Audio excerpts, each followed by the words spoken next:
Failure to get a majority vote, which would allow CARICOM to proceed with plans to create a single market and economy, would have possibly resulted in Jamaica considering its status within CARICOM and following the Bahamas model in accordance with recommendations of the Golding Report. That's the decision made by Prime Minister Dr. Keith Rowley during a press conference at the end of the two-day CARICOM heads meeting on Tuesday night. How many of you know what the Bahamian model is? The Bahamas is very clear. They're a member of CARICOM, but they're not prepared to take part in the single market and economy.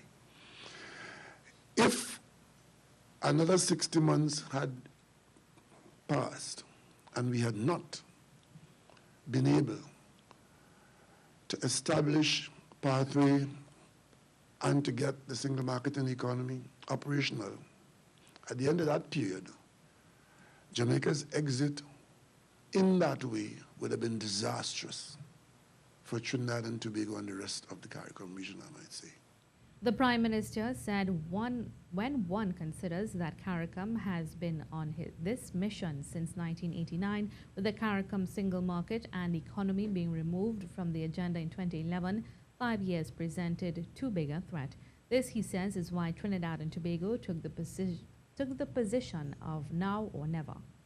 We digested the prospect of if some countries were not prepared at this time to take the plunge, those who were prepared should be allowed to go.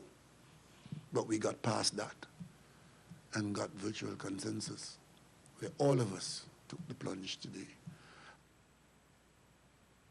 Prime Minister Rowley thanked his colleagues for cooperating beyond all expectation.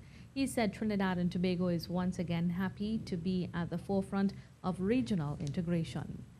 Agricultural workers, security guards, and hairstylists will soon be able to move freely throughout CARICOM under the CARICOM Single Market and Economy CSME. Chairman of CARICOM, Jamaica's Prime Minister Andrew Holness, says the regional body is committed to creating a domestic economic space which is beneficial to all. He was speaking during the media conference at the end of the two-day CSME forum on Tuesday night. He said the regional leaders recognize the importance of taking a multidimensional focus on the movement of goods, people, capital, and information. We're particularly happy about security workers. We're particularly happy about beauticians with respect to Mia, and barbers with respect to myself and Prime Minister Rowley. Well, not Prime Minister Rowley.